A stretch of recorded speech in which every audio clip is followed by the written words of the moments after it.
पिछली बार CTET exam में गणित के पेडागोजी में जॉनटन डीन्स के बारे में भी क्या किया गया है, पूछा गया है न।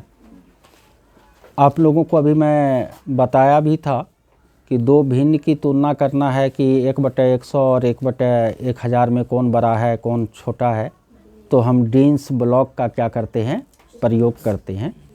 ये डीन्स ब्लॉक देने वाले जो गणितज्ञ थे वह कौन थे, जॉनटन डीन्स ही थे। उन्होंने जो है बच्चे जो गणित सीखते हैं न, उसके बारे में अपना क्या दिया, विचार दिया।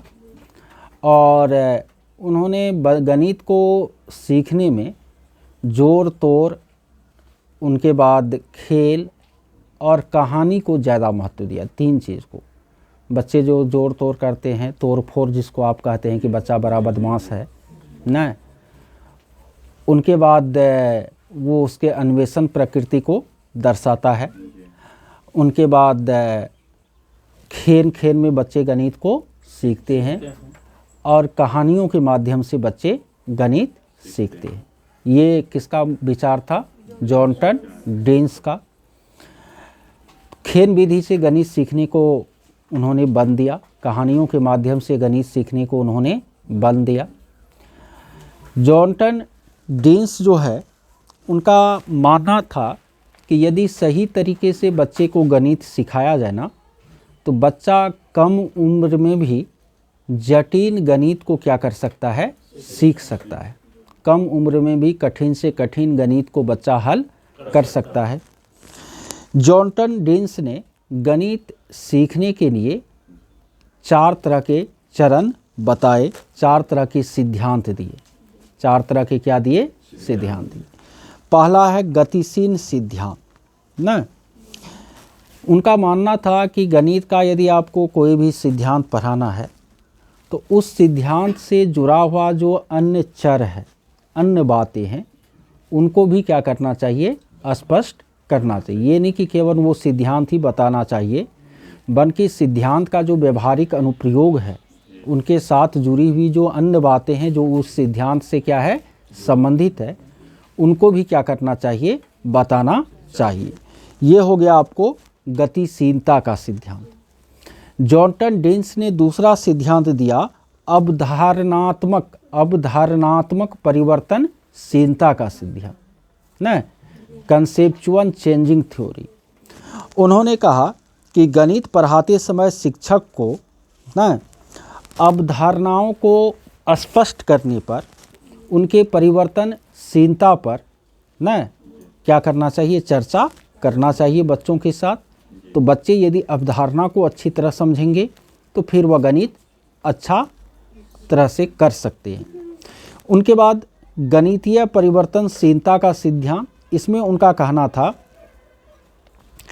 कि जब कभी ऐसी स्थिति आए तो हमको बच्चों को गणित की अवधारणा जो है, जो अवधारणा जो थ्योरी हम पढ़ा रहे हैं, उनको बरकरार रखते हुए उनमें जो उपस्थित चर है ना, उनको क्या करना चाहिए, अलग अलग करके बताना चाहिए। और चौथा है रचनात्मक सिद्धांत। ये सिद्धांत उनका बहुत क्या है, फेमस है, जिसमें वह कहते हैं कि जब बच्चे छोटे होते हैं न, तो वह रचनात्मक तरीके की सोच में न शामिल होते हैं और मुक्त खेलों के द्वारा वह क्या करते हैं, गणित सीखते हैं। तो जॉनटन डीन्स का जो ये रचनात्मकता वाला सिद्धांत है, ये सिद्धांत जीन पियाजे के सिद्धांत से भी क्या करता है, मेल खाता है। जीन पियाजे भी खेल खेल में न कार्य क्रिया के द्वारा सीखने पर क्या देते हैं, बल देते हैं। ठीक है, तो ये जॉनटन डीन्स के बारे में हो गया। और एक चीज़ और है इनके साथ, जॉर्ज पोल्या न, तो इसी में इसको भी बता देते हैं, क्योंकि इससे पहले अलग अलग कर दिए हैं। किसको अलग कर दिए, बेन हीले को, और दूसरा इसको न्यूमैन बाबू को न। और उसके बाद जॉनटन डीन्स बताए। जॉर्ज पोल्या कहते हैं कि गणित में जो कोई भी समस्या का समाधान बच्चा करता है उनके 4 चरण होते हैं। कितने चरण होते हैं? 4 चरण। पहला चरण है समस्या को समझिए, फिर योजना को तैयार कीजिए ना, योजना को फिर क्रियान्वित कीजिए और तब जाकर के योजना का आप जांच कीजिए, परीक्षण कीजिए ना। यानी जॉर्ज पोलिया के अनुसार गणितीय समस्या समाधान के कितने चरण होते हैं? 4 चरण। पहला चरण समस्या को समझिए, फिर समस्या हल करने के लिए योजना बनाइए, तीसरा चरण है योजना का क्रियान्वयन कीजिए और चौथा चरण है ना योजना को जांचिए कि वो योजना आपकी कितनी सफल रही है ना। तो इससे ज़्यादा जॉर्ज पोलिया को याद नहीं रखना है। जॉर्ज पोलिया, न्यूमैन और जॉनटन डेन्स, ये नया पूछा गया है। बेन ही ने तो शुरुआत से पूछा ही जा रहा है, ठीक है। तो ये 4 ठो बाबू को याद रखिएगा। साथ साथ पियाजे बाबू को भी क्या रखिएगा? याद रखिएगा।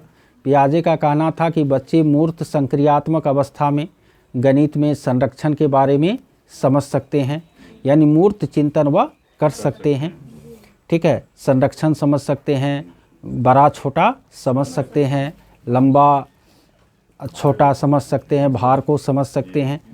और औपचारिक संक्रियात्मक में बच्चा जाएगा तब वह अमूर्त चिंतन कर पाएगा, पियाजे का कहना था। तो पियाजे के सिद्धांत को भी आप गणित शिक्षक के रूप में क्या रखेंगे? ध्यान में रखेंगे ना। तो पियाजे को ध्यान में रखेंगे, जॉनटन डेन्स को रखेंगे, पोलिया को रखेंगे, न्यूमैन को रखेंगे, बेन हीले को रखेंगे।